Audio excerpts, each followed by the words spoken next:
नमस्कार, news point लेकर हाजिर हूं मैं राजीव। दोस्तों, बिहार के बाद अब महाराष्ट्र से भी एनडीए के लिए अच्छी खबर नहीं आ रही है।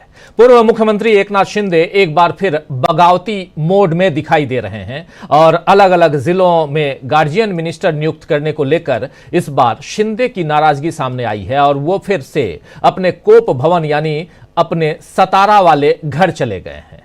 इधर बिहार में जीतन राम मांझी ने ऐलान कर दिया है कि अगले महीने वो गांधी मैदान में अपनी ताकत बीजेपी को दिखाएंगे और बताएंगे कि उनकी पार्टी को कमजोर समझकर बीजेपी ने क्या गलती कर दी है। एनडीए में इन बढ़ती दरारों से बीजेपी कैसे निपटेगी ये तो पता नहीं, लेकिन इधर राहुल गांधी भी एक के बाद एक नया मोर्चा खोलते जा रहे हैं। कल से राहुल गांधी ने व्हाइट टी शर्ट मूवमेंट शुरू किया है। कल हम लोगों ने इसी प्रोग्राम में चर्चा की थी व्हाइट टी शर्ट मूवमेंट की, जिसमें वो हर तरह से कमजोर वर्गों के हक और न्याय की आवाज बुलंद कर रहे हैं। राहुल गांधी हाल ही में दिल्ली के एम्स में भी आधी रात को पहुंचे थे और वहां मरीजों के साथ साथ उनके तीमारदार जिस हाल में रहते हैं उसका मुआयना किया था।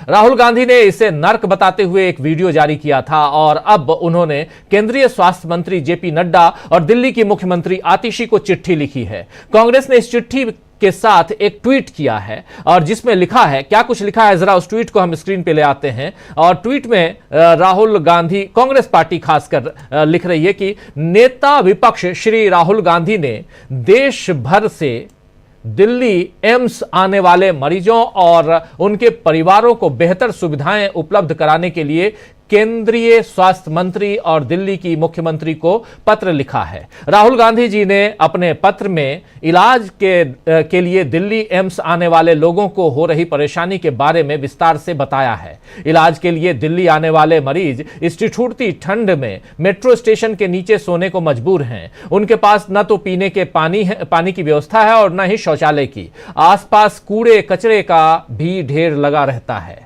राहुल गांधी जी ने केंद्रीय स्वास्थ्य मंत्री जेपी नड्डा जी से इस मानवीय संकट को हल करने के लिए तत्काल कदम उठाने की मांग की है। ये बात लिखी गई है कांग्रेस के ट्विटर हैंडल से। दिल्ली चुनाव से पहले दोस्तों, बीजेपी और आम आदमी पार्टी एक दूसरे पर हमलावर हैं और एक दूसरे के दोषों को दिखाने में लगे हैं। वहीं कांग्रेस अपने पहले के काम और भावी योजनाओं का खाका पेश कर रही है और इस बीच राहुल गांधी का ये एम्स दौरा और उसके बाद चिट्ठी लिखना बता रहा है कि राहुल गांधी दिल्ली के साथ साथ बाकी देश को भी मैसेज दे रहे हैं कि उनकी और कांग्रेस की प्राथमिकताएं क्या हैं। आपको बता दूं कि कल राहुल गांधी फिर बेलगावी पहुंच रहे हैं, कर्नाटक बेलगावी, जहां 27 तारीख को अधिवेशन हुआ था। आप याद कीजिए कांग्रेस पार्टी का अधिवेशन, लेकिन उसी वक्त आप याद कीजिए कि निधन हो गया था डॉक्टर मनमोहन सिंह का। तो बेलगावी में आगे का जो कार्यक्रम था, जिसमें सबसे बड़ा कार्यक्रम यह था कि रैली होनी थी कांग्रेस पार्टी की, वो रैली नहीं हो पाई थी। तो पिछले महीने कांग्रेस का अधिवेशन हुआ था, मनमोहन सिंह का आकस्मिक निधन हो गया और उसी के कारण जय बापू जय भीम जय संविधान रैली नहीं निकल पाई थी। लेकिन अब राहुल गांधी के नेतृत्व में कल 21 जनवरी को यह रैली निकलेगी। राहुल कई दूसरे कार्यक्रमों में भी हिस्सा लेंगे और फिर 27 जनवरी को मध्य प्रदेश के महू में यह रैली निकलेगी, जो डॉक्टर अंबेडकर का जन्म स्थान है। राहुल गांधी और प्रियंका गांधी इस बीच दिल्ली में भी चुनाव प्रचार करेंगे, यानी कांग्रेस एक बार फिर सियासी मैदान में अपना दमखम दिखा रही है, जबकि बीजेपी अभी एनडीए का कुनबा संभालने में ही लगी हुई है। बिहार में सीएम फेस को लेकर नीतीश कुमार को अमित शाह ने दोबारा झटका दिया है। संजय झा के घर दही चूड़ा खाने के बाद पत्रकारों से चर्चा में अमित शाह ने कहा है कि सीएम के नाम पर नीतीश कुमार के साथ चर्चा के बाद ही फैसला लिया जाएगा, यानी नीतीश को बीजेपी सीएम की कुर्सी नहीं देगी, यह तय है। तो अब नीतीश को यह तय करना होगा कि वो एकनाथ शिंदे की तरह बनते हैं या नहीं बनते हैं। यानी शिंदे जैसे बगावती तेवर अपना रहे हैं, क्या वैसे ही अब नीतीश कुमार भी बनेंगे, वैसे ही बगावती तेवर अपनाएंगे? शिंदे भी अब परेशान है कि वो अपनी पार्टी कैसे संभालें, क्योंकि शिवसेना सांसद संजय राउत और कांग्रेस नेता विजय वडेट्टीवार का दावा है कि एकनाथ शिंदे गुट से उदय सावंत के जरिए बीजेपी तोड़फोड़ करवाने में लगी है। इसका मतलब यह है दोस्तों कि बीजेपी ने जो खेल 3 साल पहले उद्धव ठाकरे के साथ खेला था और मोहरा बने थे एकनाथ शिंदे, वही खेल अब उदय सावंत के जरिए हो सकता है। हालांकि उदय सावंत ने ऐसी किसी संभावना से इनकार कर दिया है और खुद को शिंदे साहब आपके साथ बताया है, लेकिन धुआं दिख रहा है तो चिंगारी कहीं ना कहीं भड़की ही होगी, तय मानिए। शिंदे अपनी पार्टी में फूट पड़ने के आसार से भी बीजेपी से नाराज दिखाई दे रहे हैं और यह नाराजगी जिलों के गार्जियन मिनिस्टर वाले मामले पर जाहिर हुई है, जिसके बाद बीजेपी को इस फैसले पर रोक लगानी पड़ी। एनसीपी नेता अदिति तरकरे को रायगढ़ और बीजेपी नेता गिरीश महाजन को नासिक का गार्जियन मिनिस्टर बनाने पर शिंदे नाराज थे और अब फैसले पर रोक लगी तो एनसीपी और बीजेपी के नेता नाराज हैं। यानी बीजेपी के लिए इधर कुआं और उधर खाई वाली स्थिति बन गई है और ऐसे में क्या बीजेपी खुद के गिरने से बचा पाएगी, इसी पे चर्चा करेंगे। लेकिन उससे पहले यह भी चर्चा और बहुत जरूरी एक बाइट आपको दिखाना चाहूंगा और बाइट है जीतन राम मांझी की, जिनके बारे में पहले मैं बता रहा था। जीतन राम मांझी आखिर ऐसी बात क्यों कह रहे हैं कि ताकत दिखाऊंगा?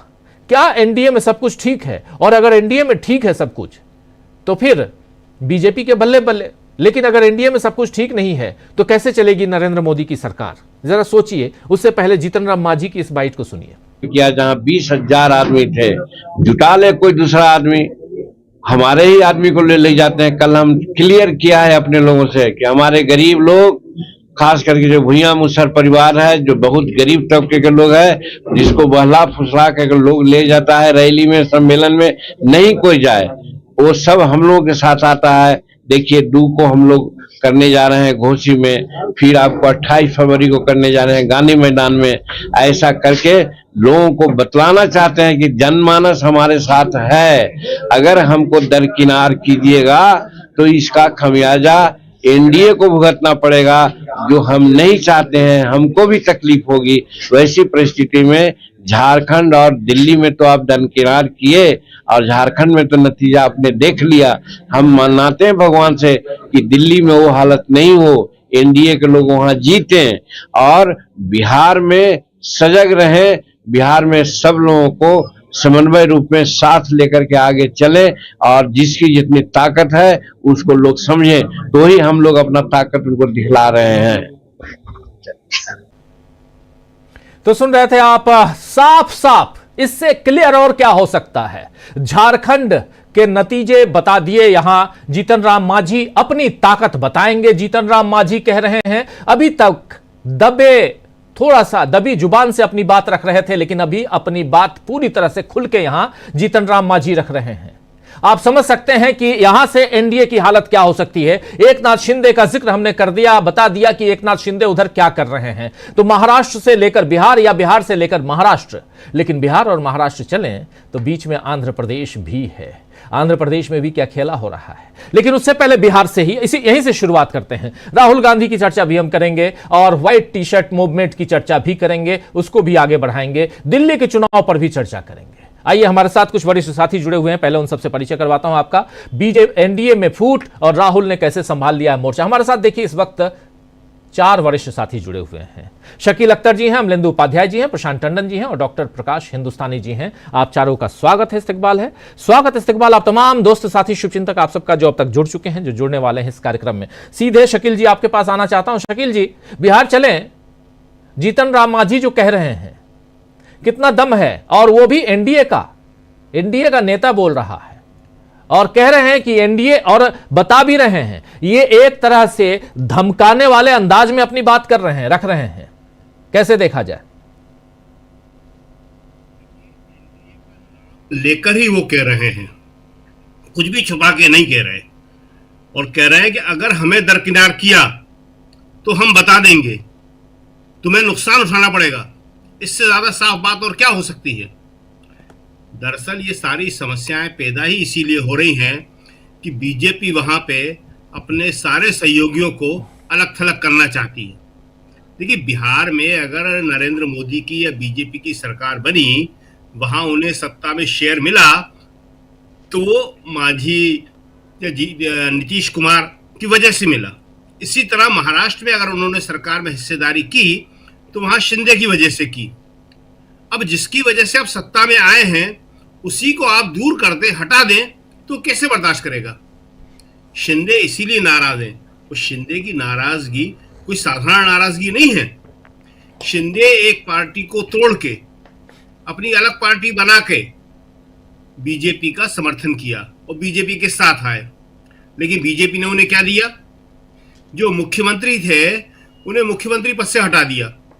तो ये बीजेपी का जो स्वभाव है, जो एटीट्यूड है, जो पंजाब में भी उसने दिखाया, अकाली दल के साथ दूसरी जगह भी दिखाया। भाई जब तक इंडिया गठबंधन नहीं बना था वो एनडीए का तो नाम भी नहीं लेते थे, अचानक रातों रात एनडीए की मीटिंग बुला ली उन्होंने। तो ये जो है मोदी जी को एक बड़ी मुश्किल का सामना करना पड़ रहा है, चाहे वो महाराष्ट्र हो चाहे वो बिहार हो, कि उनके सहयोगी जो हैं अब उनसे डर रहे हैं, उनसे घबरा रहे हैं कि इनकी जैसे जैसे ताकत बढ़ेगी उस ताकत का इस्तेमाल वो हमारे खिलाफ ही करेंगे। और इसलिए बिहार में आप देखिए कितना लंबा अरसा हो गया, 2 महीने से ज्यादा हो गए, वहां बीजेपी जो है राजनीतिक स्थिरता पैदा नहीं कर पा रही है, वहां राजनीतिक अस्थिरता लगातार बनी हुई है। नीतीश कुमार को लेके अगर आप बिहार में, पटना में किसी से भी पूछेंगे तो कोई ये कहने की स्थिति में नहीं है कि नीतीश कुमार मोदी जी के साथ बने रहेंगे। सब कहते हैं कुछ भी हो सकता है। नीतीश कुमार जो है इतने दबाव में आ गए हैं, उनकी मानसिक हालत इतनी खराब हो गई है, और उसका कारण ये है कि उनसे वो सारे काम करवाए जा रहे हैं जो वो करना नहीं चाहते। जाहिर है कि आदमी इस उम्र में जिसने एक अपनी स्वतंत्र राजनीति की हो, अपनी अलग से पार्टी रही हो जिसकी, उसके ऊपर आप इतना दबाव डाल देंगे तो उसके लिए परेशानी की बात होगी। और यही हालत जीतन राम मांझी की है।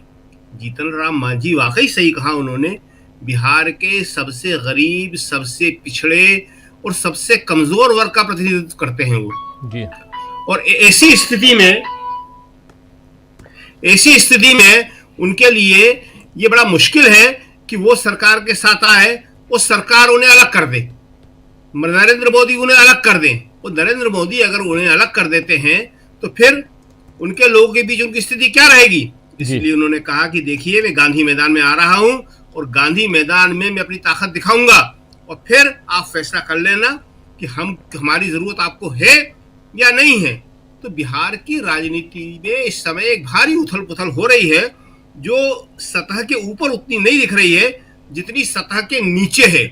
और उसका कारण यह है कि सब अपने अपने पंख इस वक्त तोल रहे हैं कि कब करना है, क्या करना है, क्योंकि सबको ये डर लगता है, ईडी, सीबीआई, इनकम टैक्स के छापे, सब इससे डरते हैं। और फिर इससे भी डरते हैं कि अगर हमने सरकार ये बदल दी, मोदी का साथ छोड़ दिया, तो क्या आरजेडी हमारा उतना समर्थन कर पाएगी? क्योंकि चुनाव सिर के ऊपर है। आरजेडी को भी सारी बातें सोचना पड़ रही हैं। तेजस्वी यादव के दिमाग में कुछ चल रहा है, वो शायद ये भी सोच रहे हैं कि इनको साथ लेके मुझे कितना फायदा होगा, कितना नुकसान होगा। ये एक बहुत बड़ा सवाल है। अगर तेजस्वी को जरा सा भी लगता है कि नीतीश कुमार को साथ लेने में उन्हें नुकसान होगा तो वो क्यों लेंगे उन्हें? बिल्कुल नहीं लेंगे उन्हें, क्योंकि आज की स्थिति में तेजस्वी, कांग्रेस, सीपीआई, एमएल और दूसरे सहयोगी, उन्हें भारी जन समर्थन मिल रहा है।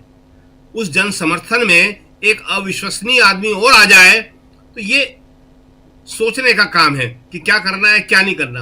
और यहाँ ये बात भी समझना जरूरी है कि लालू जी और तेजस्वी की बातों में कोई अंतर्विरोध नहीं है।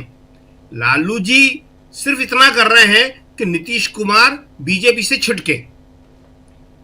लालू जी का अपना राजनीतिक गेम बिल्कुल सही है, बिल्कुल अलग है। बाद में उनको साथ लें या नहीं लें, लड़का बच्चा है, क्या करें इसका, लालू जी की पुरानी स्टाइल है ये जी, तो वो कह सकते हैं। तो आज की स्थिति में बिहार में स्थिति बीजेपी के लिए कोई अच्छी नहीं है। जी राजीव जी, बिल्कुल बिल्कुल आप सही कह रहे हैं। आज की तारीख में बिहार में बहुत कुछ चल रहा है, लेकिन बिहार के अलावा महाराष्ट्र में भी चल रहा है। और महाराष्ट्र में, बिहार में और इन सबको अगर देखा जाए तो क्या माना जाए, क्या यहां से। और दूसरी तरफ राहुल गांधी जो कर रहे हैं उनकी राजनीति, उस पर भी आएंगे। और कल बेलगावी, उसके बाद 27 तारीख को महू में कांग्रेस पार्टी क्या कर रही है, इस पर भी आएंगे। शकील जी आपके पास, आपके जरिए समझेंगे। लेकिन जरा प्रशांत टंडन जी आपके पास आना चाहता हूं। जो बाइट अभी एक बार फिर से सुनाना चाहता हूं, जीतन राम मांझी की ये बाइट बहुत इंपॉर्टेंट है। जीतन राम मांझी अभी तक एक तरफा नरेंद्र मोदी, इनकी सरकार, एनडीए एकजुट है, सब बोलते रहे, लेकिन आज क्या कारण है कि वो सीधा सीधा हमला बोल रहे हैं अपने ही एनडीए पे और कह रहे हैं कि झारखंड गया, दिल्ली जीत जाए, हम ऐसी उम्मीद करते हैं। एनडीए जीते वहां, ऐसी उम्मीद करते हैं। जरा सुनिए पहले जीतन राम मांझी को, फिर प्रशांत टंडन जी आपके पास आता हूं। किया जहां 20,000 आदमी थे, जुटा ले कोई दूसरा आदमी, हमारे ही आदमी को ले जाते हैं। कल हम क्लियर किया है अपने लोगों से कि हमारे गरीब लोग, खास करके जो भुइयां मुसहर परिवार है, जो बहुत गरीब तबके के लोग हैं, जिसको बहला फुसला कर लोग ले जाता है रैली में, सम्मेलन में, नहीं कोई जाए, वो सब हम लोगों के साथ आता है। देखिए 2 को हम लोग करने जा रहे हैं घोसी में, फिर आपको 28 फरवरी को करने जा रहे हैं गांधी मैदान में। ऐसा करके लोगों को बतलाना चाहते हैं कि जनमानस हमारे साथ है, अगर हमको दरकिनार कीजिएगा तो इसका खमियाजा एनडीए को भुगतना पड़ेगा, जो हम नहीं चाहते हैं, हमको भी तकलीफ होगी। वैसी परिस्थिति में झारखंड और दिल्ली में तो आप दरकिनार किए, और झारखंड में तो नतीजा आपने देख लिया।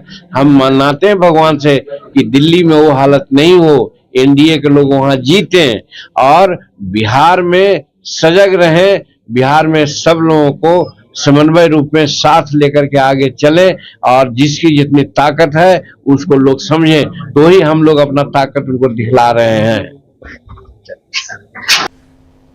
तो सुन रहे थे आप प्रशांत जी कि यहां कह रहे हैं जनमानस हमारे साथ हैं, हमको दरकिनार कीजिएगा तो परिणाम भुगतने के लिए तैयार रहिए। ये कह रहे हैं सीधे सीधे शब्दों में यहां जीतन राम मांझी। यहीं से तस्वीर पलटती हुई दिखाई देती है, क्या कहेंगे? और एक बात वो कह रहे हैं कि सम्मेलन की बात भी कर रहे हैं कि हमारे लोगों को सम्मेलन में ले जाया जाता है। वो किस सम्मेलन की बात कर रहे हैं उस पर भी मैं आऊंगा। तो मसला राजीव जी ये है कि 2-3 फैक्टर हैं बड़े इंपॉर्टेंट। एक, जो सामाजिक न्याय की राजनीति, जिसमें अभी अभी वहां पे राहुल गांधी ने संविधान सुरक्षा सम्मेलन किया है, उस सम्मेलन की बात कर रहे हैं वो। तो सामाजिक न्याय की राजनीति का दबाव बन रहा है, और वो दबाव वो नीचे से अपने समर्थकों में, अपनी कंस्टिट्यूएंसी में महसूस कर रहे हैं। एक बात। दूसरी बात कि बीजेपी के पास स्टेट में कोई लीडरशिप नहीं है। सुशील मोदी थे, सुशील मोदी का सभी पार्टियों में उठना बैठना था, नेताओं के साथ संबंध अच्छे थे। अब बीजेपी के पास जो नेतृत्व है वहां पे राज्य में, बिहार में, वो उस कद के लोग नहीं है। तीसरी बात की देखिए, बीजेपी नीतीश कुमार के कमजोर होने का स्पष्ट संकेत दिख रहा है। बीजेपी ने नीतीश कुमार को कमजोर कर दिया, ये कहकर कि नीतीश कुमार अगले मुख्यमंत्री होंगे या नहीं होंगे, इसमें कोई अभी फैसला नहीं हुआ है।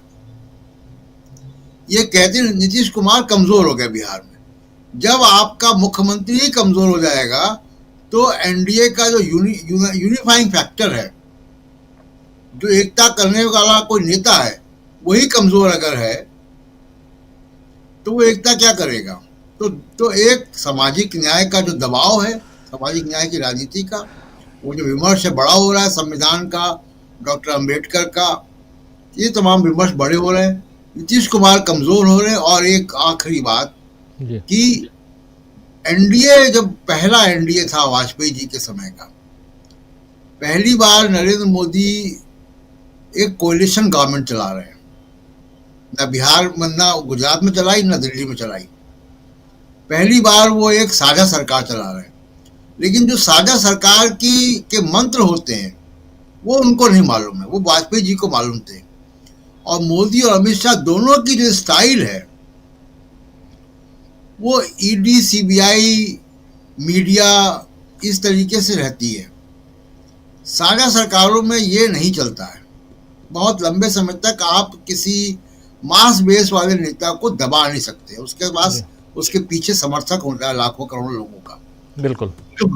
तो वाजपेयी की तुलना में मोदी और अमित शाह का जो एनडीए है वो धमका कर आप सबको एक साथ नहीं रख सकते बहुत लंबे समय तक। ये धमका कर साथ में रखने की पॉलिटिक्स बहुत लंबे समय तक चलती नहीं है। उसका एक नतीजा हम देख रहे हैं जीतन राम मांझी, जो कि कितने स्पष्ट शब्दों में धमकी दे रहे हैं। तो वो धमकी देने की हिम्मत उनको आ रही क्योंकि उनकी अपनी कंस्टिट्यूएंसी बड़ी स्ट्रांग है। वो डर खत्म हो गया ईडी, सीबीआई और इनकम टैक्स का।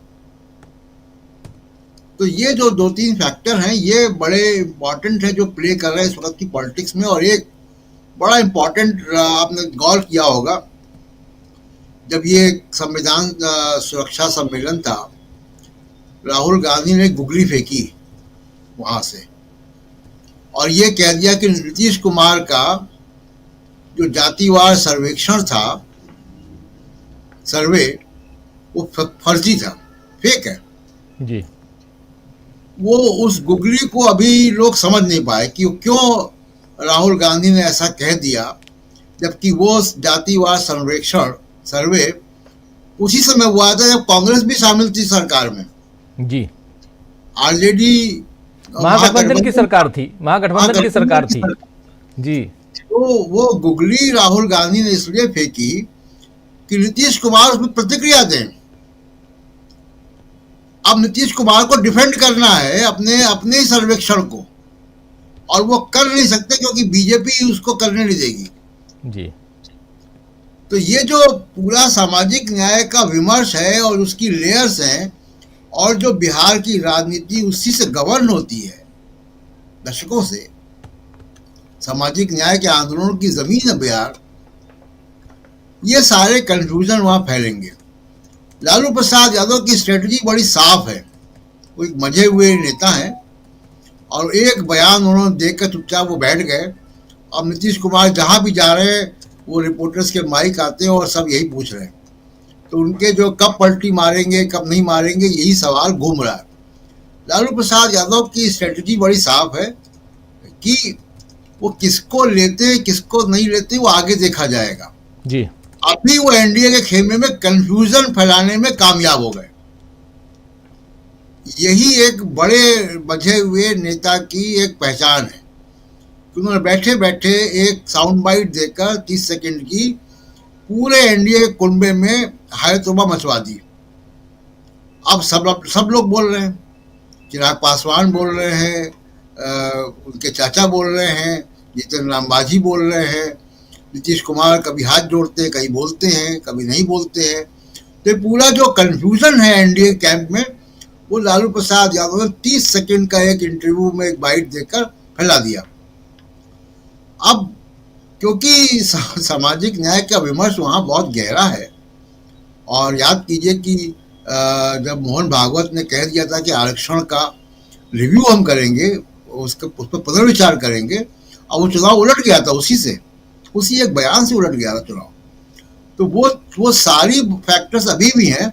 बीजेपी का एक विफलता रही है कि बीजेपी ने नीतीश कुमार को खो दिया, जिसको कहते हैं कि नीतीश कुमार को बीजेपी ने खो दिया, अपना कोई नेता बना नहीं पाए। तो ये बिहार की राजनीति का मौजूदा हाल है। जी बिल्कुल बिल्कुल, बिहार की राजनीति का मौजूदा हाल। लेकिन बिहार की राजनीति की चर्चा हम क्यों कर रहे हैं? चर्चा इसलिए कर रहे हैं क्योंकि केंद्र में एनडीए की सरकार है और बिहार के कई दल एनडीए के घटक दल हैं। आप उसमें से नीतीश कुमार को देखिए, उसी में से जीतन राम मांझी की हम देखिए, उसी में से आप चिराग पासवान की पार्टी को देखिए, लोजपा रामविलास, और उसी में से आप इधर उन्हीं के चाचा जी लोजपा जो ओरिजिनल जिनके पास है उनको देखिए। ये सब एनडीए के हिस्सा है, यानी एक नहीं बल्कि 4 पार्टियां एनडीए की हिस्सा हैं, और उसमें से ये सब अलग अलग बातें कर रही हैं। और नीतीश बाबू अपनी कुर्सी अपनी पार्टी बचाने के लिए कभी भी कुछ भी कर दें, ये भी है। और इसी कारण अमित शाह यहां से भागे भागे, जब राहुल गांधी पहुंचते हैं पटना तो वो भागे भागे उधर आंध्र प्रदेश पहुंच जाते हैं। तो ये सब कुछ जानने समझने की जरूरत है। और इसके जरिए, और दूसरी तरफ अगर हम महाराष्ट्र चलते हैं तो एकनाथ शिंदे फिर से कोप भवन यानी अपने घर जा चुके हैं, सतारा जा चुके हैं, नाराज होकर। चल क्या रहा है? और इसलिए यह चर्चा धीरे धीरे ही सही, लेकिन क्या यह सिंकिंग वोट की तरह है, सिंकिंग शिप की तरह है? यह माना जाए ये जो टाइटैनिक है देखने वाला, वो धीरे धीरे डूब रहा है क्या? जरा डॉक्टर प्रकाश हिंदुस्तानी जी। राजीव जी, आपने बहुत कम शब्दों में व्याख्या कर दी कि बिहार में क्या हालात हैं और एनडीए के दूसरे घटकों की हालत क्या है। दरअसल बीजेपी के साथ सबसे बड़ी चिंता उसे यही है कि बिहार में वो अपना कोई बड़ा नेता तैयार नहीं कर पाई। सुशील मोदी कभी हुआ करते थे, लेकिन अब एक बड़ा वैक्यूम बिहार की राजनीति में बीजेपी के लिए है। दूसरी तरफ महाराष्ट्र में जो बीजेपी समझते है कि उसका बड़ा गढ़ बन चुका है, वहां भी बीजेपी को परेशानी हो रही है, क्योंकि संजय राउत ने तो कह दिया कि एकनाथ शिंदे जो हैं 20 नेता ऐसे हैं जो चुने गए हैं, 20 विधायक जो हमारे साथ हैं, यानी वो कभी भी पलट हैं तो शिंदे जी की पार्टी की हालत बहुत खराब है, ये संजय राउत का दावा है। तो संजय राउत के शब्दों को अगर कहें कि महाराष्ट्र में जो दल थे वो दलदल हो गए हैं, टूट फूट इस कदर हो गई है कि कह नहीं सकते। लेकिन बिहार के बारे में एक बात जरूर कहना चाहूंगा। एक तो बात यह कि बिहार बड़ा वाइब्रेंट राज्य है, पॉलिटिकली बड़ा वाइब्रेंट है। वहां नेता खुलकर बोलते हैं, कोई दुराव छुपाव नहीं है, खुलकर मजे लेते हैं, खुलकर बुलाते हैं, खुलकर अलविदा कहते हैं। तो बिहार की खूबी ये है। दूसरी खूबी बिहार की है कि बिहार में मतदाता बहुत जागरूक हैं, वे जानते हैं कि उन्हें क्या करना है। एक और बड़ी खूबी बिहार की है कि वहां दलित वोट और संविधान की रक्षा करने वाली बात बहुत मायने रखती है। भले ही राहुल गांधी का भाषण कोई राजनीतिक कार्यक्रम नहीं था, कहा जा सकता है कि राजनीतिक कार्यक्रम नहीं था, एक सैद्धांतिक चर्चा थी, गोष्ठी थी, विचार मंच था। लेकिन राहुल गांधी ने बिहार में जाकर जो काम किए, जो इशारे किए, जो संदेश दिए हैं, वो ये बताता है कि बिहार में नीतीश कुमार के लिए परेशानियां एक से बढ़कर एक आती जा रही हैं। जीतन राम मांझी ने जो कहा, ये तो सीधी सीधी धमकी ही है कि वो खुले, मतलब इससे बड़ी धमकी और क्या हो सकती है जो हम दिखा रहे हैं डीबी लाइव में, कि वो तो कह रहे हैं कि हमारे लोगों को आप ले जाते हैं, ये नहीं चलेगा। तो ये बात बहुत मायने रखती है। इसका मतलब है कि जीतन राम मांझी भी वहां से उखड़े हुए हैं। जो भी लोग एनडीए के साथ बिहार से हैं, खास करके दिल्ली की सरकार में, वे सब ऊपरी तौर पर तो हैं, लेकिन अंदर ही अंदर उनके जो बगावत के स्वर फूट रहे हैं, वो यदा कदा कहीं ना कहीं मीडिया में भी आ जाते हैं, कभी कभी कैमरे में भी दर्ज हो जाता है। और इस सबसे नीतीश कुमार जी भी डरे हुए हैं। उन्हें लगता है कि आखिर उनका क्या होगा, इसकी चिंता उन्हें बहुत ज्यादा है। और अब एक हफ्ते बाद अगले सोमवार को महू में बाबा साहब आम्बेडकर की जन्मस्थली पे जो होने वाला है, वो भी एक बड़ा राजनीतिक निर्णय होगा और उसमें उसके दूरगामी परिणाम बहुत सारे। मैं अगली बार बात करूंगा, अभी कुछ देर के बाद बात करूंगा। बिल्कुल बिल्कुल बिल्कुल, आप सही कह रहे हैं। अगले टर्म में इस पे भी बात हम करेंगे कि महू में क्या होने जा रहा है। लेकिन इधर जो कुछ बिहार में चल रहा है, उसका क्या असर एनडीए पे, क्या असर उसका नरेंद्र मोदी की सरकार पर पड़ने जा रहा है। जीतन राम मांझी ने खुलकर अगर यहां मोर्चा खोल दिया है और साफ साफ, जो 2 बार उनकी बाइट सुन चुके आप, और साफ साफ वो जो बातें कह रहे हैं कि हल्के में मत लीजिए, सीधे कहने का मतलब है कि मुझे हल्के में, मेरी पार्टी को आप हल्के में मत लीजिए। अमलेंदु उपाध्याय जी क्या कहेंगे? बिल्कुल राजीव जी, और इतना ही नहीं कह रहे हल्के में मत लीजिए, ये भी कह रहे हैं कि बिहार में औकात समझाएंगे, ये भी कहा है उन्होंने जी। यानी कि बात अब यहां आ गई है कि कौन किसकी औकात कितनी है और कौन किसको किसकी औकात समझाएगा। तो क्या जीतन राम मांझी जो है वो बीजेपी को या नरेंद्र मोदी को उनकी औकात समझाने की बात कर रहे हैं? लगता तो यही राजीव जी उनकी बातों से, क्यों कह रहे हैं कि हमारा इतना अपमान किया कि झारखंड में भी हमको सीटें नहीं दी, दिल्ली में भी हमको सीटें नहीं दी, और हमारे साथ जो है यहाँ भी अन्याय किया जा रहा है। हमारे ही लोगों को आप लेकर जाते हैं अपनी जनसभाओं में, यानी जो बीजेपी की भीड़ होती है मोदी जी को लेने जो जाते हैं, तो वो भीड़ जो होती है वो जीतन राम मांझी के लोगों की होती है, बीजेपी की भीड़ नहीं होती है। तो आप उनको लेकर जाते हैं और फिर चैलेंज भी दे रहे हैं कि आप करके देख लीजिए, इतनी भीड़ जनसमूह इकट्ठा करके देख लीजिए। यानी कि अब अपनी ताकत जीतन राम मांझी बताना चाहते हैं कि मेरी ताकत है, मेरी ताकत के दम पर भारतीय जनता पार्टी को बिहार में जो स्थिति है वो उसकी उनके दम पर है।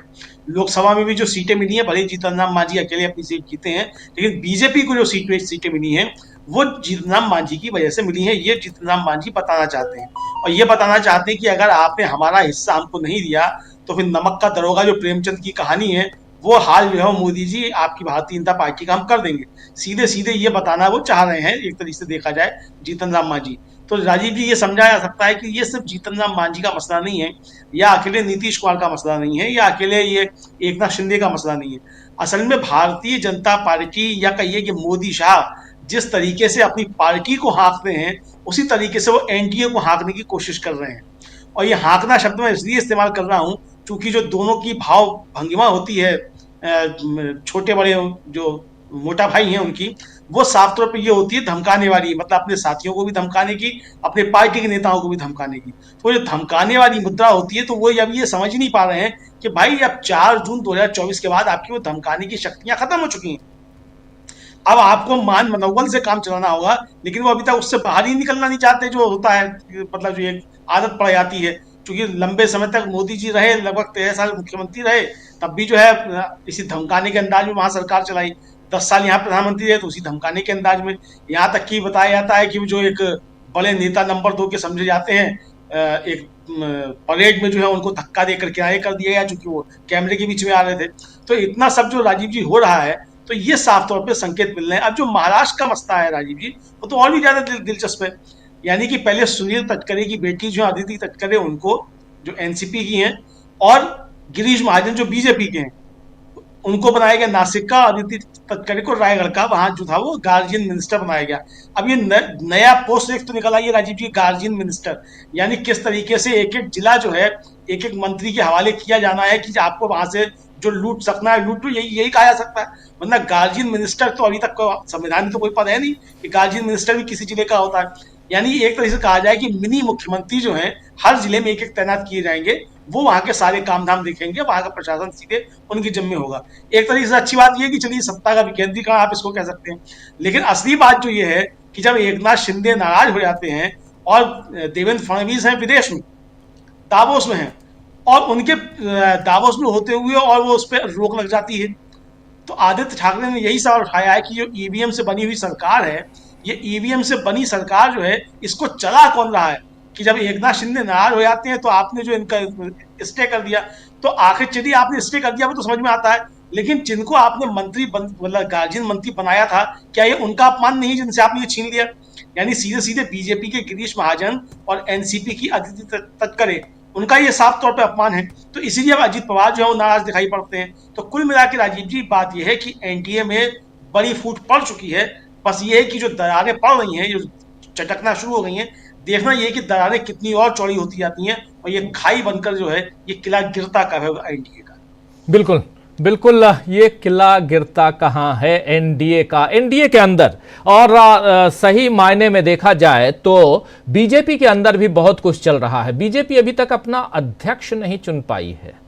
शकील जी, दिल्ली में 5 सितारा ऑफिस है, अध्यक्ष अभी तक बीजेपी नहीं चुन पाई, नहीं खोज पाई। जेपी नड्डा साहब जो बातें करते हैं वो आप देख ही रहे हैं। अध्यक्ष कौन हो बीजेपी का, अभी तक इस पर कोई बात ही नहीं करता। सबसे बड़ी अच्छी चीज क्या है बीजेपी के साथ, सरकार उनकी है, मीडिया उनका है। एनडीए में कुछ गड़बड़ है तो कोई बात नहीं करेगा, बीजेपी के अंदर कुछ गड़बड़ है तो कोई बात नहीं करेगा, सरकार में कहीं गड़बड़ी है तो कोई बात नहीं करेगा, सवाल नहीं पूछ सकता। ये सब कुछ हम लोग जानते हैं। हम लोग थोड़ी बहुत हिम्मत करके इतनी बातें कर भी लेते हैं, बाकी लोग तो हिम्मत भी नहीं करते हैं। इसीलिए यहाँ ज़रूरी है समझना कि आखिर चल क्या रहा है और क्या सचमुच ये डगमगाती हुई सरकार है।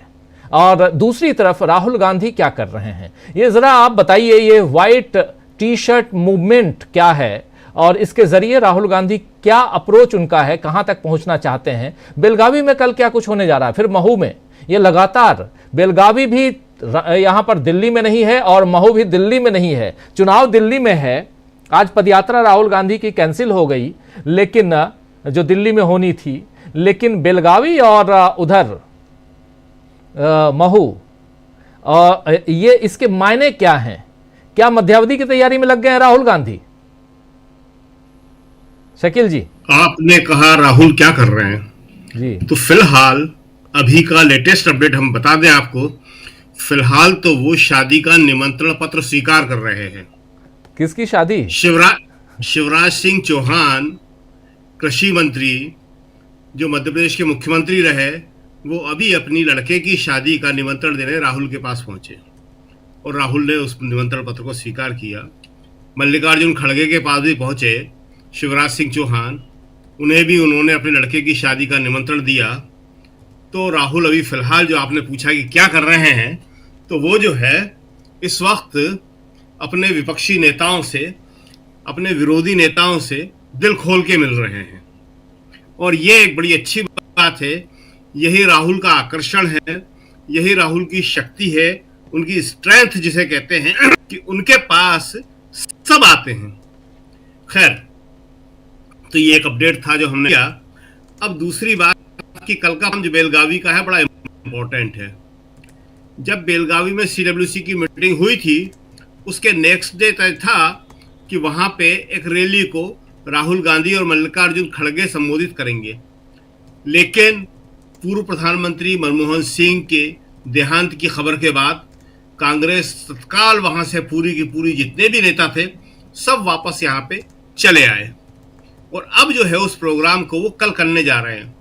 तो कल जो सबसे पहले जो है राहुल गांधी और मल्लिकार्जुन खड़गे वहां पे महात्मा गांधी की एक प्रतिमा का अनावरण करेंगे और महात्मा गांधी की प्रतिमा का अनावरण करने के बाद जय बापू, जय भीम, जय संविधान रैली को संबोधित करेंगे, जिसके जरिए वो पूरे देश में उस सवाल को फिर से उठाएंगे जिस सवाल को पिछले संसद सत्र के दौरान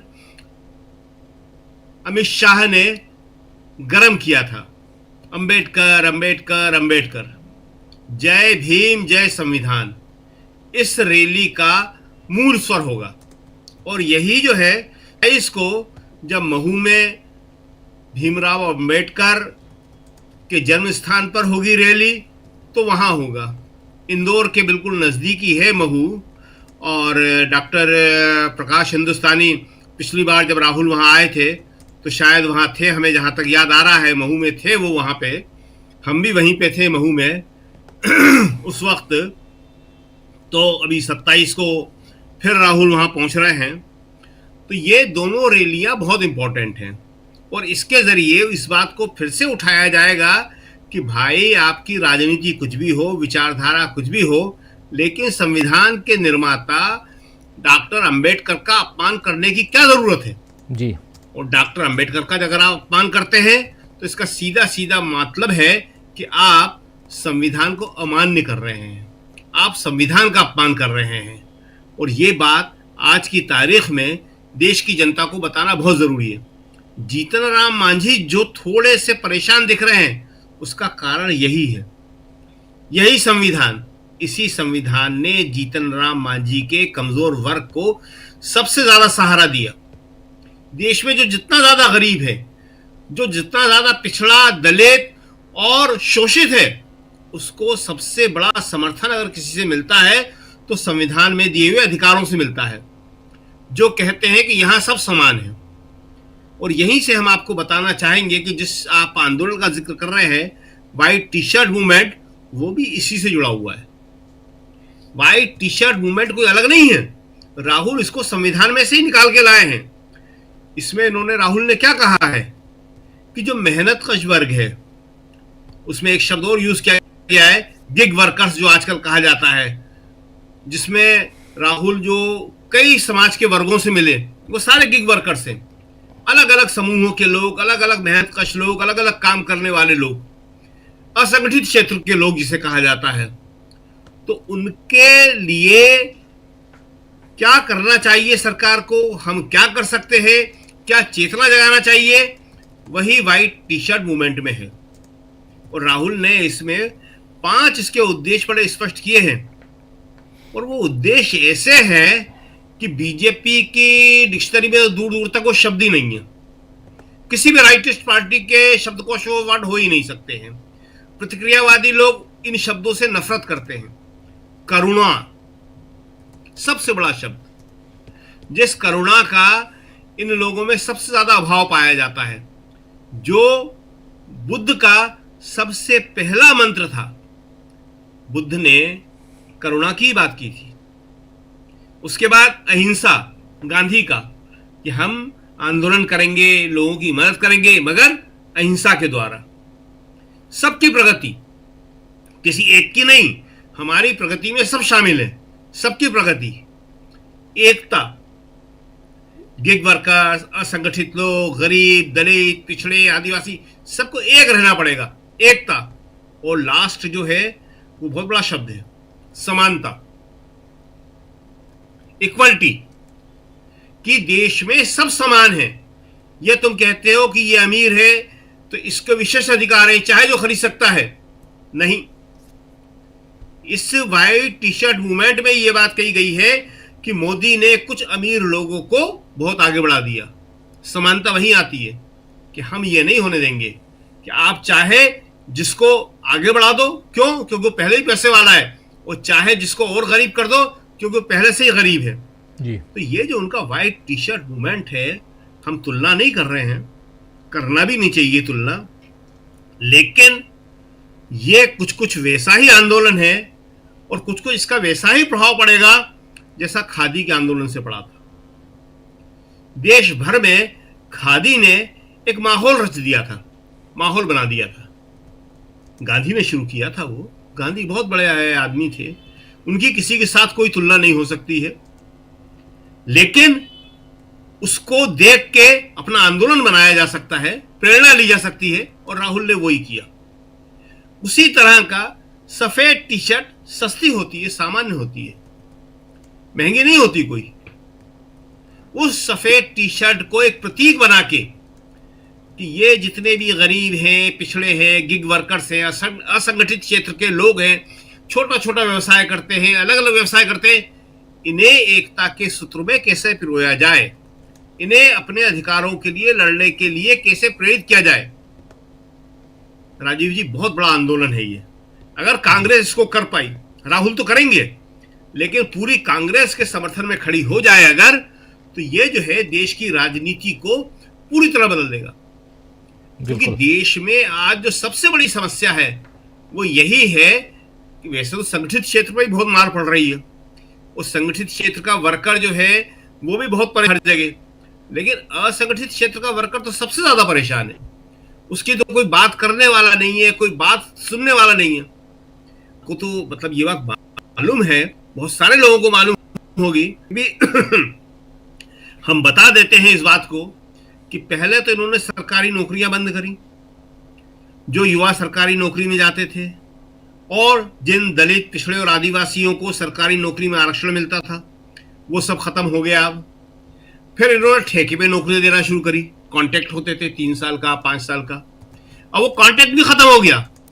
no government job, no contract. अब क्या हो गया है? थर्ड पार्टी सिस्टम जी। एक ठेकेदार आपको हायर करेगा और फिर उस ठेकेदार की मर्जी है कि वो आपको रेलवे में पहुंचाए, वो आपको ट्रांसपोर्ट में पहुंचाए, वो आपको एजुकेशन में पहुंचाए, वो आपको सफाई में पहुंचाए। और जब आप शिकायत करते हैं, एम्प्लॉयर कहता है कि भाई ये आदमी ठीक नहीं है, कहता है लाओ वापस कर देता हूं, कल से दूसरा पहुंचा दूंगा, इसको फलानी जगह पहुंचा दूंगा। अब ये नहीं है कि जिसको जहां जॉब मिला है वो 1 साल भी वो काम कर ले, 1 हफ्ते भी कर ले, नो। ये जो थर्ड पार्टी सिस्टम ला रहे हैं ये युवाओं को पूरी तरह तोड़ देगा। सैलरी तो अपने आप कम हो ही जाएगी क्योंकि सैलरी का बड़ा हिस्सा ठेकेदार के पास जाएगा। युवाओं का आत्मविश्वास खत्म हो जाएगा। आज ये बात करते हैं युवाओं की कि युवा देश है और युवा ये करेगा। अरे युवाओं को तुमने झूठे वादे करके, नौकरी के वादे करके रशिया और यूक्रेन की लड़ाई में पहुंचा दिया जी। 12 लड़के मारे गए हमारे वहां पे, और जाने कितने लापता है वहां पे।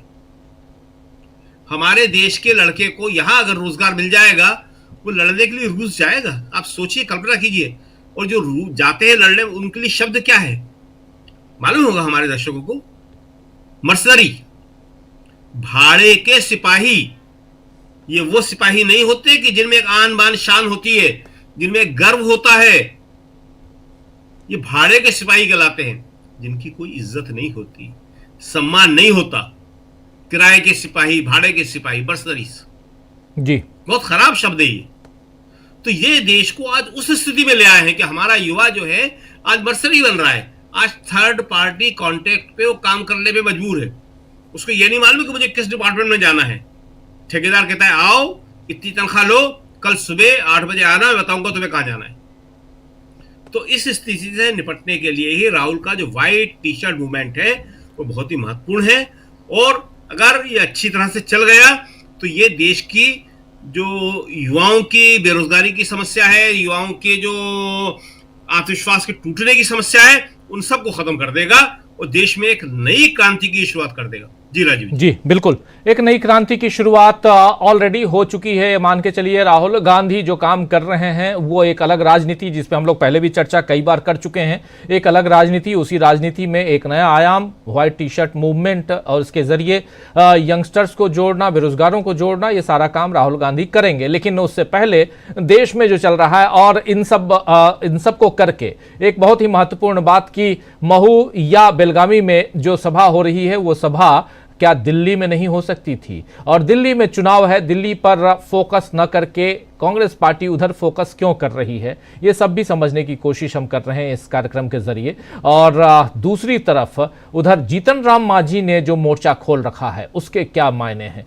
ये सब हम जानने समझने की कोशिश। हमारे साथ 4 वरिष्ठ साथी जुड़े हुए हैं। अभी आप शकील अख्तर जी को सुन रहे थे। आना चाहता हूं प्रशांत टंडन जी आपके पास। प्रशांत जी, कैसे देखते हैं आप कांग्रेस पार्टी की इन रैलियों को, और साथ साथ जीतन राम मांझी पे थोड़ी चर्चा और?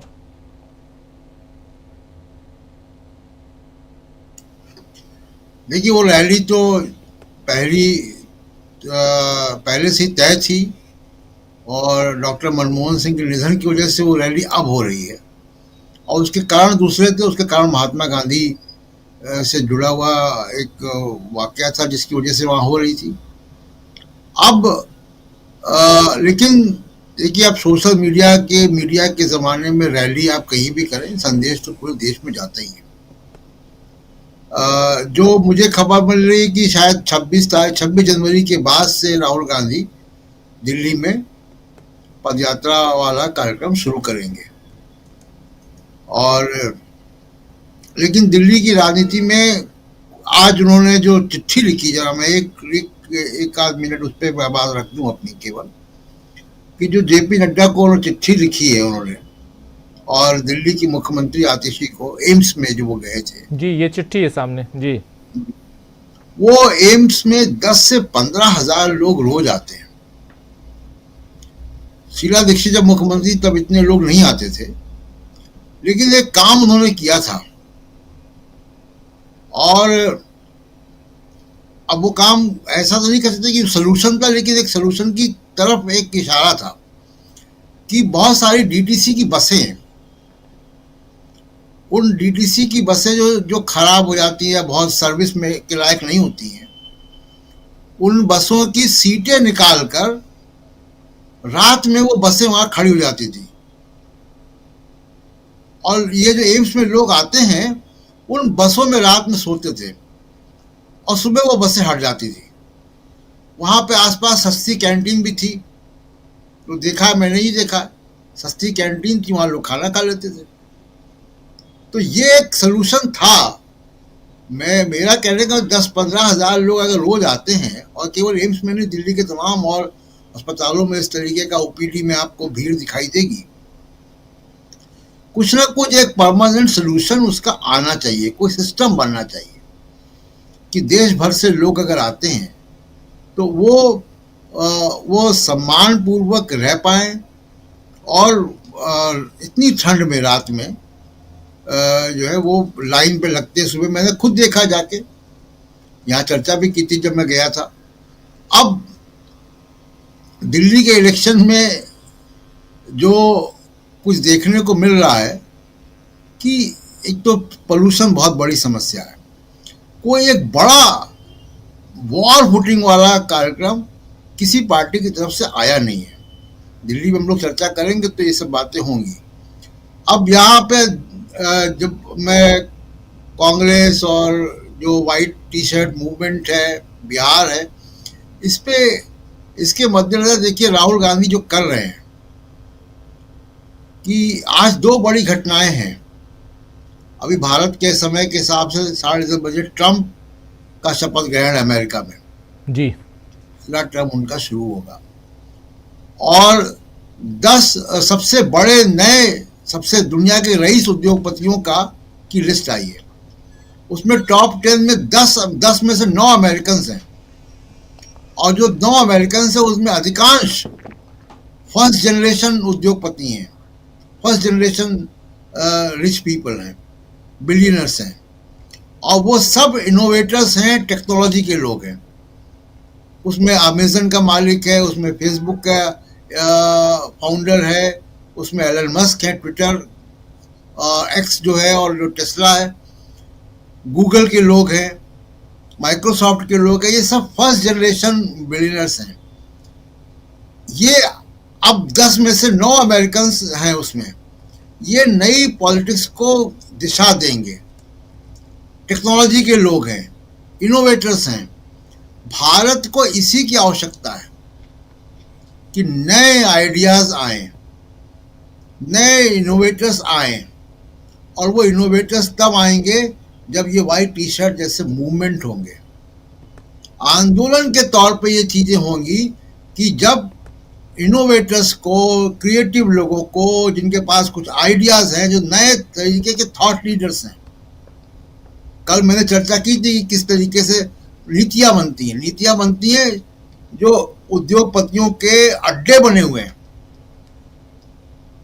उन अड्डों से नीतियां बनती हैं। वो वहां से वो नीति आयोग पहुंचती, नीति आयोग से सरकार पहुंचती है। ये उन अड्डों से आजादी दिलाने का काम है, और तब ही संभव होगा कि जब वो 90% आबादी के बीच में से नए तरीके के थॉट लीडर्स सामने आएंगे, नए तरीके की युवा एनर्जी सामने आएगी। बीजेपी ने क्या किया है, बड़े अफसोस के साथ कहना पड़ रहा है कि मोदी जी ने जो किया है कि तमाम लोग, युवाओं को, जो जिनके अंदर बड़ी टैलेंट है, इनोवेशन है, उन सबको नफरत का शिकार बना दिया। वो सोशल मीडिया में आके सिर्फ नफरत फैला रहे हैं, एक निगेटिव आउटलुक दे दिया पूरे युवा को। उससे अलग हटाकर राहुल गांधी को एक जरूरत है कि वो ये जो वाइट टी शर्ट मूवमेंट है, ये युवाओं को एक पॉजिटिव दिशा देगा, और यही एक नए भारत का 21st सेंचुरी की जो डेमोक्रेसी है, इसकी बुनियाद रखेगा। जी राजीव, बिल्कुल बिल्कुल आप सही कह रहे हैं। ये एक अलग राजनीति और आने वाले समय में कैसा भारत चाहिए, ये बताने और ये करने की कोशिश इस राजनीति में और इस मूवमेंट के जरिए राहुल गांधी की बात हम कर रहे हैं। राहुल गांधी के अलावा हम बात उधर बिहार की भी कर रहे हैं, एनडीए में कैसे फूट है इसकी बात भी कर रहे हैं। डॉक्टर प्रकाश हिंदुस्तानी जी, महू की बात आप कर रहे थे, ज़रा आपके पास आना चाहता हूँ। और बहुत कुछ महू से क्या कुछ निकल के आता है। 27 तारीख को महू में राहुल गांधी की सभा है, और 27 तारीख और महू बहुत इंपॉर्टेंट है, ये हमको बताने की ज़रूरत नहीं है हमारे साथियों को। लेकिन यहाँ से क्या राजनीति की दिशा दशा को बदलते हुए आप देखते हैं, और जो बिहार से खबरें आ रही हैं उसका कितना असर पड़ेगा आने वाले समय में? लगता है कि अगले कुछ वर्षों में इस देश की राजनीति में राहुल गांधी धूमकेतु की तरह जो उभरने वाले हैं, उसकी कल्पना कई लोगों को शायद नहीं होगी। दिल्ली के चुनाव की ही बात करें तो आप देखिए वो कहां गए, यमुना के तट पर गए और यमुना की बात उन्होंने कही। फिर वे एम्स गए। इस एम्स को लेकर बीजेपी तो कहती कि हमने इतने 50,000 करोड़ रुपए का स्वास्थ्य सेवाओं के लिए बजट में रखे, तो उसका क्या हुआ? तो बताया राहुल गांधी ने कि क्या हो रहा है। फिर दूसरा उन्होंने यही बताया कि जो आम आदमी पार्टी बार बार कहती है कि हमने दिल्ली में स्वास्थ्य सेवाएं बहुत अच्छी कर दी, तो राहुल गांधी ने अपने एक्शन से वहां के आए लोगों से मिलकर बता दिया कि उनकी हालत क्या है। तो राहुल गांधी जो दिल्ली चुनाव को लेकर करना चाहते थे उन्होंने कर लिया।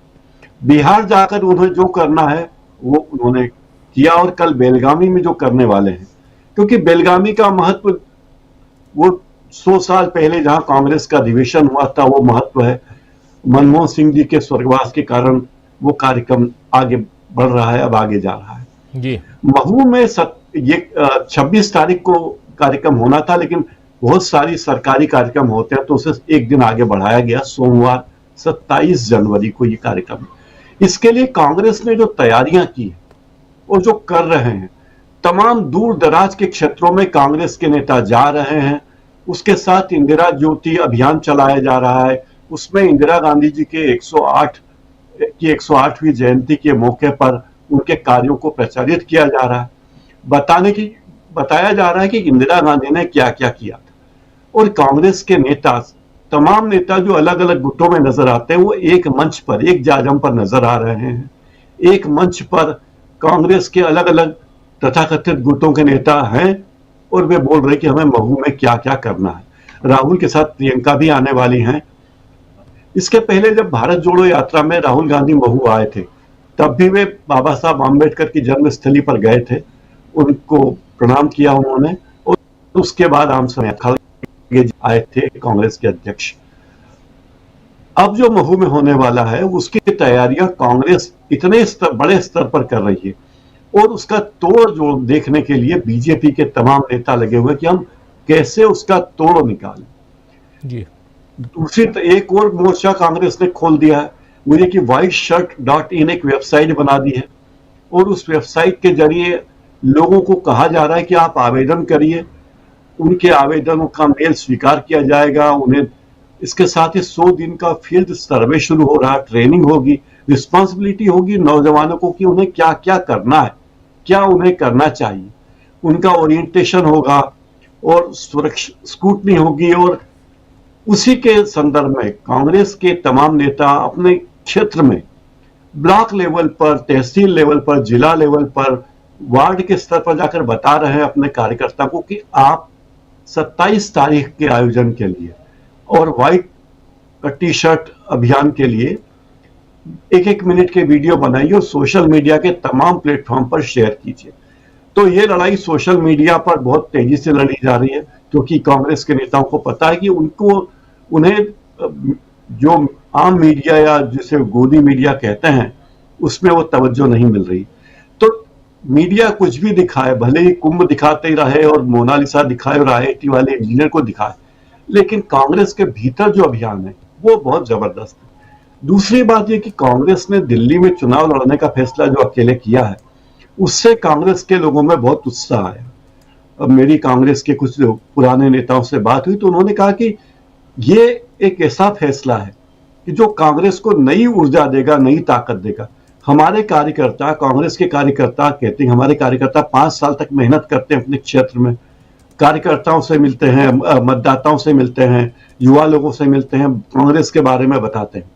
लेकिन जब चुनाव होता है और हम अपने सहयोगी दलों के लिए सीटें छोड़ते हैं तो उनका उत्साह कम हो जाता है, क्योंकि उनमें लड़ने की भावना, चुनाव लड़ने और जीतने की भावना उससे प्रभावित होती है।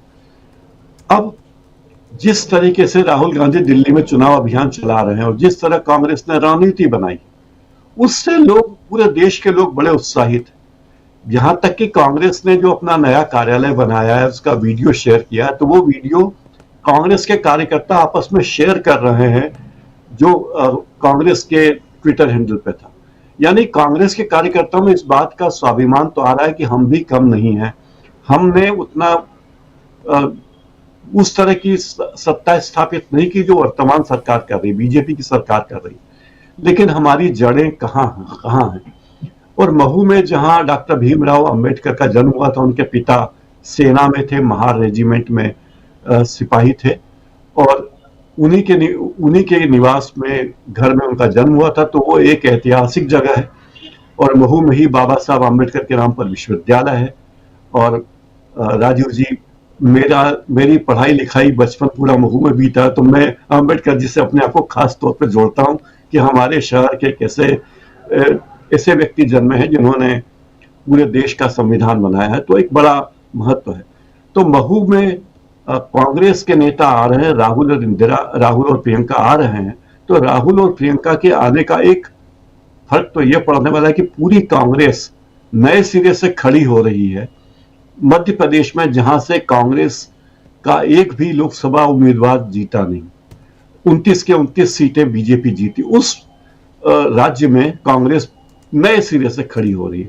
और ये बदलाव की चीजें 4-5 चीजें मैं देख रहा हूं जो अगले कुछ दिनों में एक बड़ा रूप ले लेंगी। राजीव जी, बिल्कुल बिल्कुल सही आप कह रहे हैं। आने वाले समय में एक बड़ा रूप, और यही समझने की हम कोशिश कर रहे थे कि ये कैसे, किस दिशा में, आखिर सोची समझी रणनीति के तहत कांग्रेस पार्टी भी ये सब कर रही होगी, और इसका क्या असर हो सकता है, दूरगामी असर क्या देश की राजनीति पे पड़ने जा रहा है। एक तरफ देखिए, दो पैरेलल चीजें चल रही हैं, इसलिए इसको समझना जरूरी है। हमारे तमाम साथी जो इस कार्यक्रम को देख रहे हैं, आप लोग एक बात ये समझ रहे होंगे कि एनडीए में धीरे धीरे एनडीए जो है वो दरक रहा है, धीरे धीरे गैप बढ़ रहा है। लेकिन दूसरी तरफ इस मौके को अपॉर्चुनिटी में तब्दील करने की कोशिश भी विपक्षी दलों को होनी चाहिए, और वो दिखाई दे रहा है यहां पर कांग्रेस पार्टी की तरफ से, राहुल गांधी की रणनीतियों की तरफ से।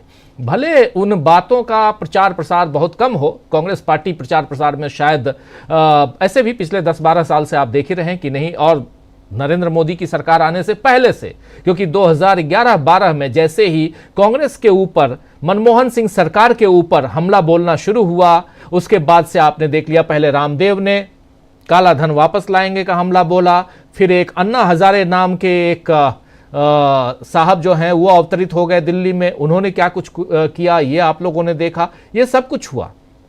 इसके बाद नरेंद्र मोदी को अपॉर्चुनिटी मिली, 11 साल से जो चल रहा है वो आप देख रहे हैं, मीडिया से कांग्रेस बाहर हो गई। और लेकिन इस वक्त और पिछले खासकर 2-3 साल से, जिसके बारे में शकील जी बार बार बताते हैं, उन रणनीतियों को बिल्कुल खींच के ले आते हैं यहाँ पे, शकील जी बताते ही हैं, हमारे तमाम साथी उस पर विचार विमर्श करते हैं, तो बहुत कुछ चल रहा है।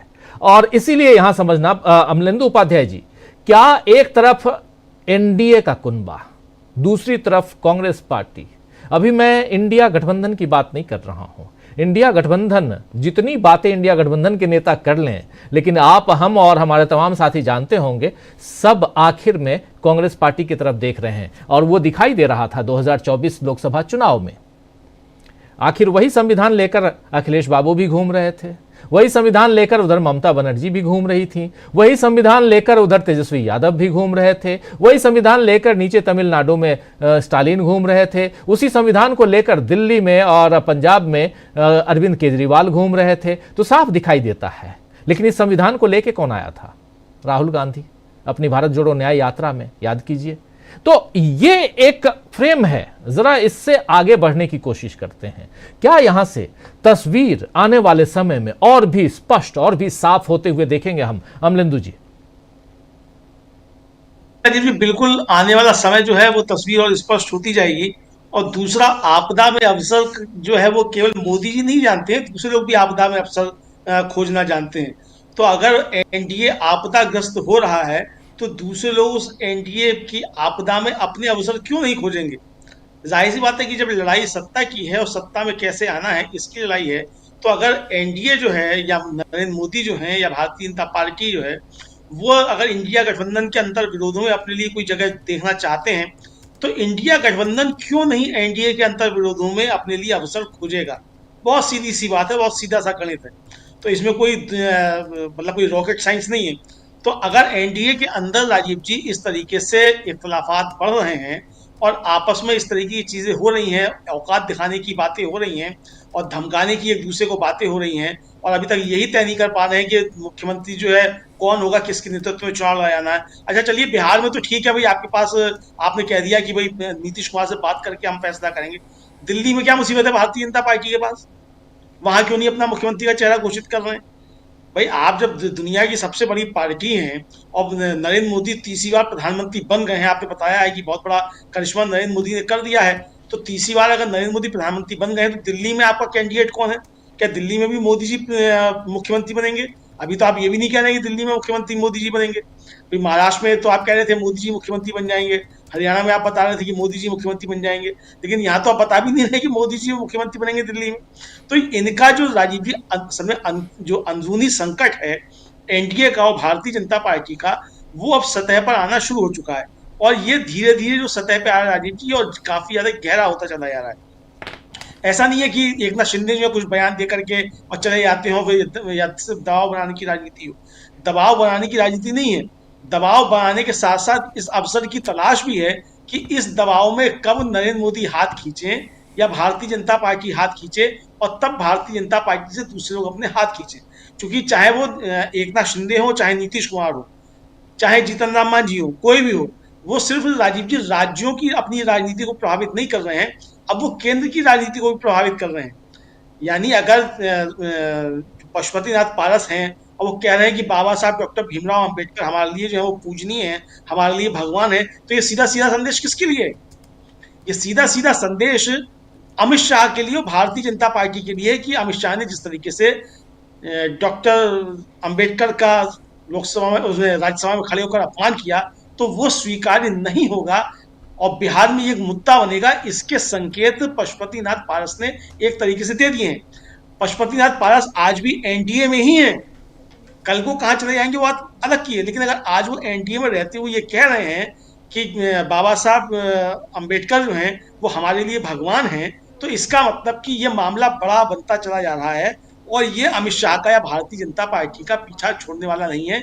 इस पर या तो अमित शाह का इस्तीफा होगा या अमित शाह को माफी मांगनी पड़ेगी और ये कहना पड़ेगा कि उन्होंने बाबा साहब डॉक्टर भीमराव अंबेडकर का अपमान किया, उसके लिए वो माफी मांगते हैं, देश से उन्हें मांगनी पड़ेगी, जो कि वो मांगने को तैयार नहीं है और नरेंद्र मोदी भी उनको बर्खास्त करने को तैयार नहीं है।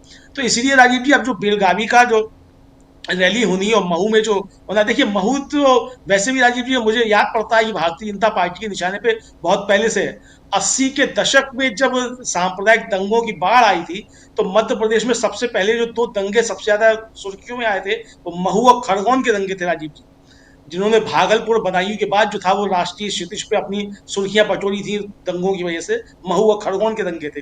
तो बाबा साहब डॉक्टर भीमराव अंबेडकर की वजह से महू किस तरीके से भाजपा के निशाने पर है ये समझा जा सकता है, क्योंकि 6 दिसंबर को इन्होंने जो ये शौर्य दिवस मनाते हैं ये भी समझा जा सकता है कि 6 दिसंबर को क्यों मनाते हैं। तो यानी बाबा साहब डॉक्टर भीमराव अंबेडकर से भारतीय जनता पार्टी की जो एक तरीके से कहा जाए चिढ़ है वो बार बार निकल कर आती है। अब कल नरेंद्र मोदी ने राजीव जी मन की बात की, हालांकि वो हर महीने की आखिरी रविवार को होता है, लेकिन चूंकि इस बार आखिरी रविवार पड़ रहा है इतवार का और इतवार को 26 जनवरी है, तो नरेंद्र मोदी ने वो एक हफ्ता पहले कल मन की बात कर ली। अब कल उस मन की बात में उन्होंने राजीव जी संविधान सभा से 3 भाषण सुनवाए। पहले सुनवाया डॉक्टर भीमराव अंबेडकर का भाषण, उसके बाद सुनवाया डॉक्टर राजेंद्र प्रसाद का भाषण और उसके बाद सुनवाया श्यामा प्रसाद मुखर्जी का भाषण। अब ये कोई पूछ सकता है कि भाई ये 3 भाषण सुनवाने की नरेंद्र मोदी को आवश्यकता क्यों पड़ गई थी? अगर सिर्फ अकेले बाबा साहब डॉक्टर भीमराव अंबेडकर का भाषण सुनवाते तो ये संदेश जाता कि दबाव बढ़ रहा है नरेंद्र मोदी के ऊपर अमित शाह के वक्तव्य को लेकर, तो उसको बैलेंस करने की कोशिश की डॉक्टर राजेंद्र प्रसाद का भाषण सुनवाकर, और उसके बाद फिर धीमे से घुसेड़ दिए उसमें श्यामा प्रसाद मुखर्जी। अब कहाँ श्यामा प्रसाद मुखर्जी और कहाँ बाबा साहब डॉक्टर भीमराव अंबेडकर?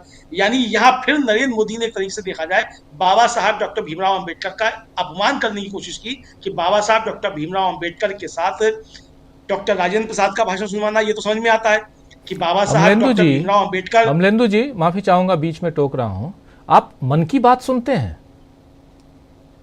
नहीं, मैं सुनता नहीं हूँ राजीव जी। हाँ, सुनता नहीं हूँ मैं। हुआ यह कि कल मैं असल में घर की सफाई करनी होती है इतवार को, तो कर रहा था, तो तब तक वो एक लगाया चैनल, वो अपने आप जो था वो रिडायरेक्ट हो गया किसी दूसरे पर, और वो वहाँ मोदी जी थे वो अपना बयान जारी कर रहे थे, तो मैंने कहा चलो कभी सुना नहीं है, मुझे ध्यान नहीं है। हालांकि पत्रकारों को सब कुछ सुनना चाहिए, देखना चाहिए, आपने कुछ गलत नहीं किया, लेकिन मैं आश्चर्यजनक, मैंने गलत नहीं किया राजवी। हालांकि 10 साल का रिकॉर्ड जो टूट गया कि वो मुझे मन की बात जो है इस तरीके से सुनना पड़ी, क्योंकि मैं सफाई में लगा हुआ था, तो सफाई में होते हुए वो चलता रहा, तो मैंने सुन लिया भाई, तो अब कानों में पड़ गया। अब मोदी जी इसके लिए जो मेरे कानों में पीछे पिघला हुआ शीशा जलवा सकते हैं कि मन की बात मैंने क्यों सुन ली। बहरहाल, लेकिन राजीव जी उन्होंने देखिए कितनी चालाकी से श्यामा प्रसाद मुखर्जी को बीच में घुसेड़ कर ये बताने की कोशिश की कि संविधान सभा में श्यामा प्रसाद मुखर्जी का वही महत्व था जो बाबा साहब डॉक्टर भीमराव अंबेडकर का महत्व है। यानी यहाँ भी नरेंद्र मोदी ने बाबा साहब डॉक्टर भीमराव अंबेडकर का अपमान करने की कोशिश की। बाबा साहब डॉक्टर भीमराव अंबेडकर संविधान की जो निर्मात्री समिति थे उसकी ड्राफ्टिंग कमेटी के चेयरमैन थे, उनका समझ में आता है। संविधान सभा के अध्यक्ष डॉक्टर राजेंद्र प्रसाद थे, उनका समझ में आता है आपने सुनवाया, लेकिन श्यामा प्रसाद मुखर्जी का क्यों सुनवाया गया? क्या आप श्यामा प्रसाद मुखर्जी को अब बाबा साहब डॉक्टर भीमराव अंबेडकर के बराबर रखना चाहते हैं? तो मन की बात असली जो थी नरेंद्र मोदी की, राजीव जी, वो कल के उस मन की बात में निकल कर आ गई है। यानी एक तरीके से अमित शाह ने जो बाबा साहब डॉक्टर भीमराव अंबेडकर का अपमान किया, नरेंद्र मोदी ने कल उसको बाकायदा इंटेंशनली उस पर मोहर लगाई है, ये समझा सकता है। जी, अभी ये बात निकली है और बहुत दूर तक पहुंच चुकी है, और बाबा साहब अंबेडकर साहब का अपमान सदन के अंदर, वो भी रिकॉर्ड में है, उसको हटाया नहीं गया है। मुझे जहां तक आप लोगों को ध्यान होगा, शकील जी बताएंगे। शकील जी, उसको हटा दिया गया या है नहीं हटाया गया ना? आप तो मौजूद थे जब ये भाषण चल रहा था राज्यसभा में। शकील जी, उसको हटाया ही नहीं जा सकता, हटाए जाने का उसका कोई कारण ही नहीं है। उसको वो राज्यसभा के रिकॉर्ड में वैसा का वैसा आज भी मौजूद है। लेकिन यहाँ पे आपने कहा, जी बोलिए। जी जी, प्लीज प्लीज हाँ, प्लीज।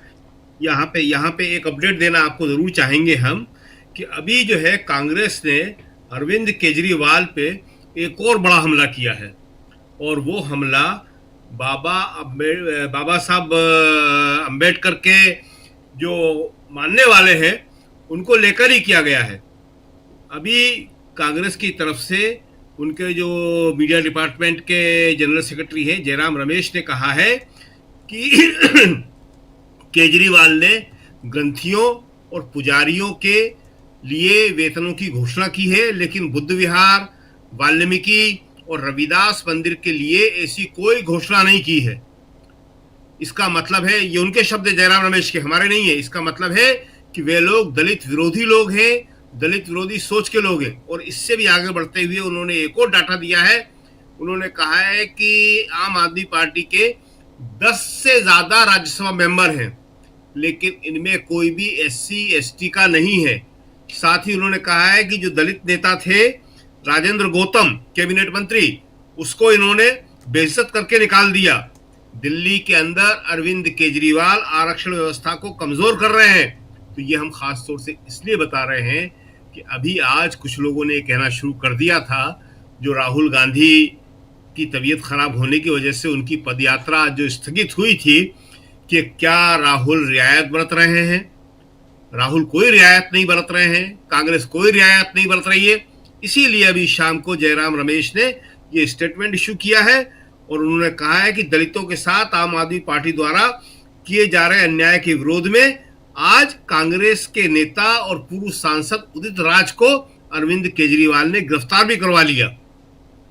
तो आज बड़ा जबरदस्त हमला बोला है उन्होंने अरविंद केजरीवाल पे, और अरविंद केजरीवाल पे खास तौर से इस मोर्चे के ऊपर कि अरविंद केजरीवाल की दलित विरोधी मानसिकता अब किसी से छुपी नहीं है। ये शब्द है उनके, तो ये बता रहे थे। जी जी जी जी, प्रशांत जी, एक बात यहाँ अभी आपने थोड़ी देर पहले बताई, अभी 8:15 का समय हिंदुस्तान में, अभी से लगभग 2 घंटे बाद, 10:30 सवा 2 घंटे बाद 10:30 बजे ट्रंप साहब उधर शपथ ग्रहण कर रहे हैं। अब अमेरिका को नया राष्ट्रपति मिलने जा रहा है, और लेकिन उसमें नरेंद्र मोदी जी ना पहुंचे अलग बात है, इनविटेशन तक नहीं आया, और इसकी चर्चा खूब है। आप सोचिए, आज की तारीख में कांग्रेस की सरकार होती, कांग्रेस का प्राइम मिनिस्टर होता, या इंडिया की सरकार होती, इंडिया का कोई प्राइम मिनिस्टर होता, और उसको इनविटेशन नहीं मिलता, शाम से खबर वही चल रही होती,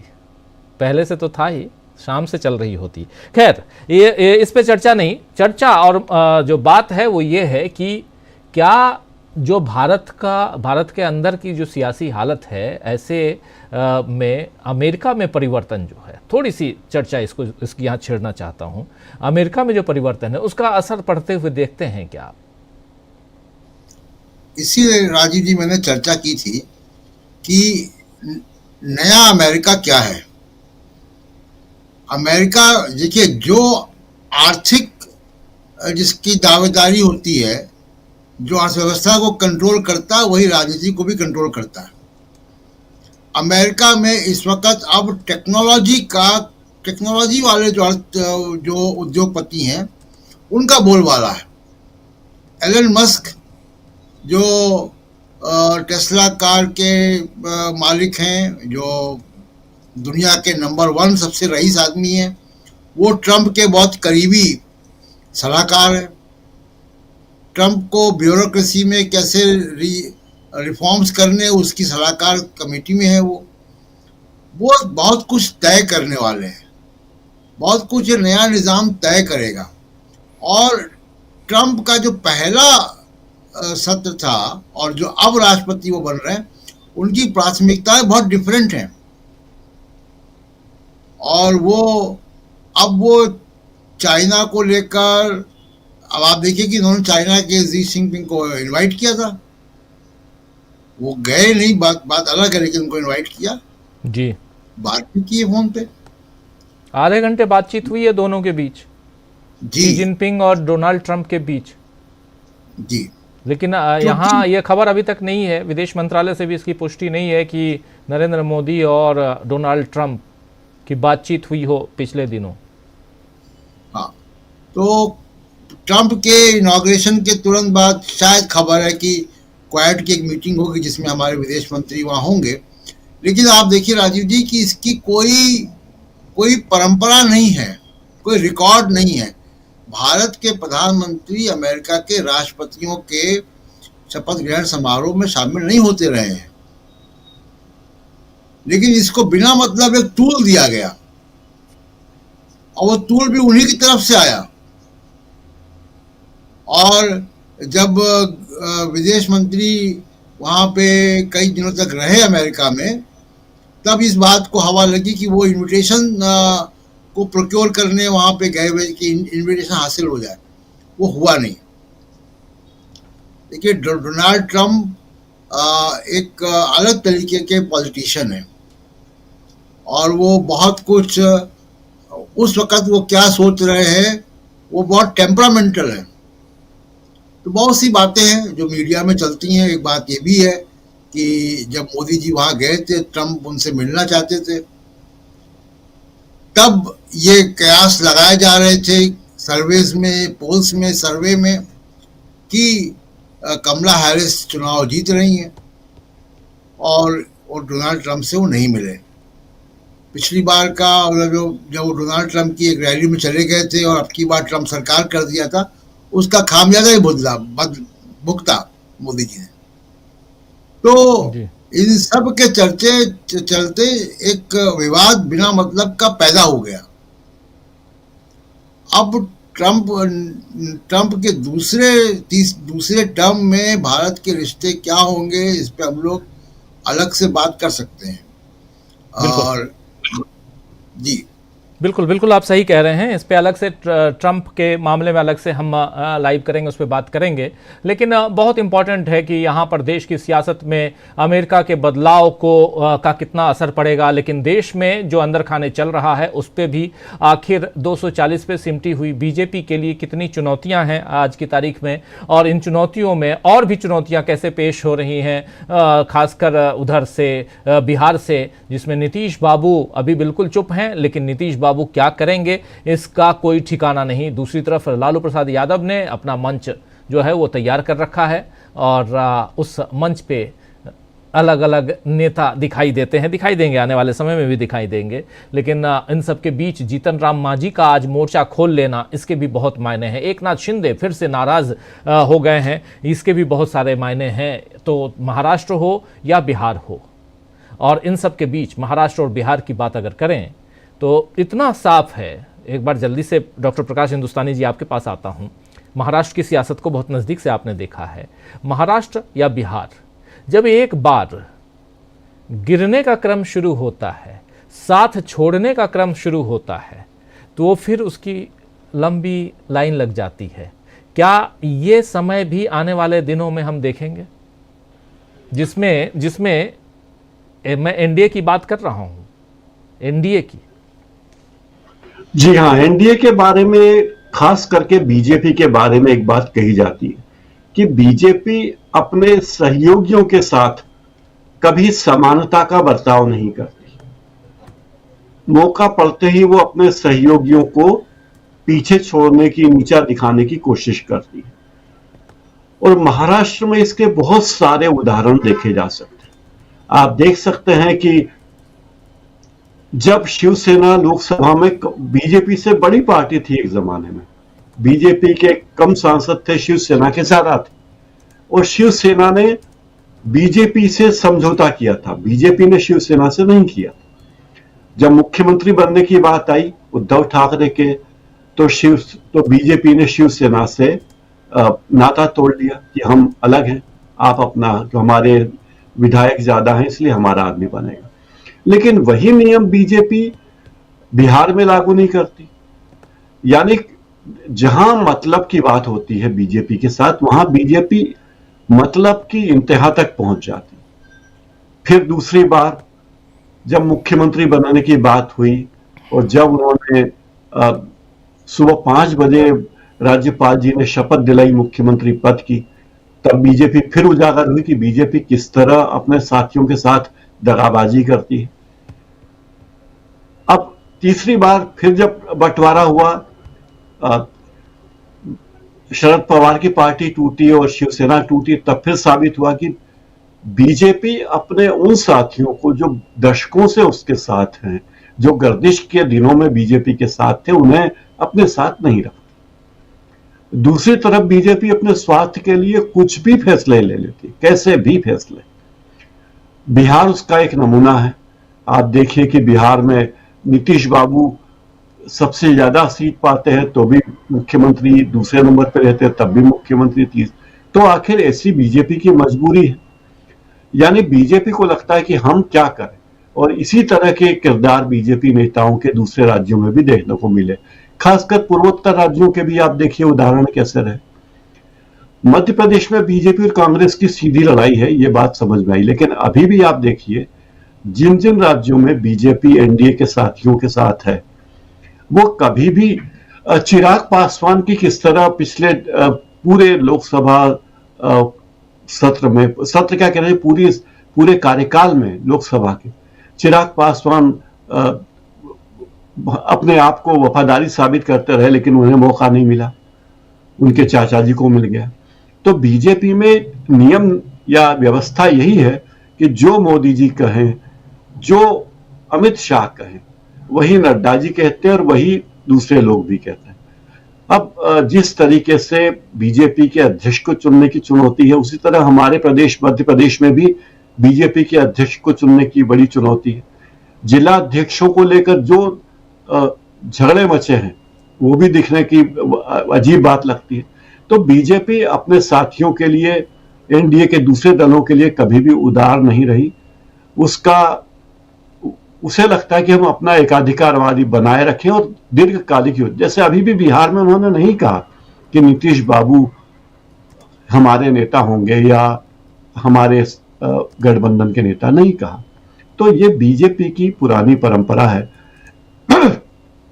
दूसरी तरफ कांग्रेस को देखिए, कांग्रेस जिन लोगों के साथ होती है सबसे ज्यादा बलिदान कांग्रेस ही करती है।